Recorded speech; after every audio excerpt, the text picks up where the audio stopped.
Hello everyone, my name is Tushar Bharti. I welcome you all in this physics question series.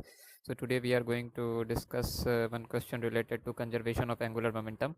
So ये question आपको 1991 के advance और फिर इसी को रिपीट करके मेंस 2019 में पूछा गया.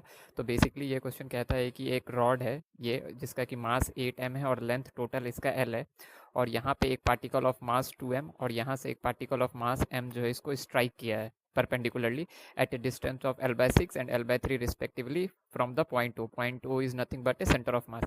After collision ये कह रहा है कि ये रोटेट करने लगा about its center of mass. ये जो बार है या रॉड है ये रोटेट करने लगा about its center of mass. तो हमको बताना है कि angular speed of the bar will be क्या होगा.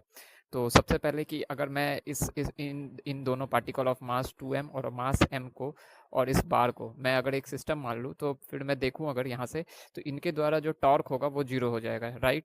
तो अगर नेट टॉर्क इनके द्वारा अबाउट इस पॉइंट से अगर मैं देखूँ और मैं इस मास 2m को m को और इस बार को सिस्टम मान लूँ तो ये नेट टॉर्क जो है मुझे जीरो मिलेगा. अगर नेट टॉर्क जीरो है अबाउट हो तो मैं एंगुलर मोमेंटम कंजर्वेशन लगा सकता हूँ. तो एंगुलर मोमेंटम कंजर्वेशन हो गया angular momentum initial will be equal to angular momentum final about O point. तो अब सबसे पहले मैंने एंगुलर मोमेंटम इनिशियल निकाल लिया. तो एंगुलर मोमेंटम इनिशियल क्या हो जाएगा, आर क्रॉस पी. तो अगर इस 2m मास का देखूं तो इसका मोमेंटम यहाँ पे है और आर यहाँ पे जा रहा है, ठीक है.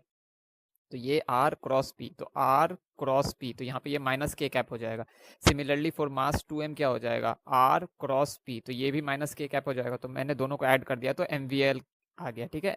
मास m velocity 2v l by 6 minus के cap mass 2m v into l by 3 and this is going to be mvl minus k cap. Now this initial angular momentum is going to be equal to final angular momentum. So final angular momentum is going to be I omega. और ये कह रहा है कि जब ये strike किया तो ये स्टिक कर गया, ठीक है. ये स्टिक टू द बार. तो जब स्टिक कर जाएगा तो अब मुझे आई अबाउट ओ निकालना है. तो इसके आई ऑफ बार क्या हो जाएगा, एम एल स्क्वायर बाई 12 और इन दोनों का निकालना है तो 2m इंटू एल बाई 6 का whole square plus m into L by 3 का होल स्क्वायर, राइट. तो मैंने यहाँ से आई अबाउट ओ निकाल दिया तो मुझे 5 ml स्क्वायर बाई 6 मिल गया. तो और इसका एंगुलर मोमेंटम फाइनल हो जाएगा आई ओमेगा और ये भी माइनस के कैप में होगा. तो मैंने दोनों को इक्वेट कर दिया तो omega equal to 6v by 5l आ गया. तो मुझसे यहाँ पे ये बेसिकली पूछा गया है कि क्या होगा मेरा angular final speed of the bar. तो ये 6v बाई 5l. तो ये जो है ऑप्शन 2 इज करेक्ट. आपसे velocity of centre of mass भी पूछ सकता है इसमें. तो बेसिकली इसके लिए भी मैंने रखा है कि ये हिंज फोर्स यहाँ पे नहीं है. अगर हिंज फोर्स नहीं है तो हम कंजर्वेशन ऑफ लीनियर मोमेंटम भी निकाल सकते हैं. तो initial momentum equal to final momentum. तो इनिशियल मोमेंटम हमारा जीरो आ रहा है तो फाइनल मोमेंटम भी जीरो आ जाएगा. तो सेंटर ऑफ मास की वेलोसिटी क्या आ जाएगी, जीरो. आई होप आपको समझ में आया होगा. Till then you like my videos, share my videos and subscribe my channel. Tata, bye bye.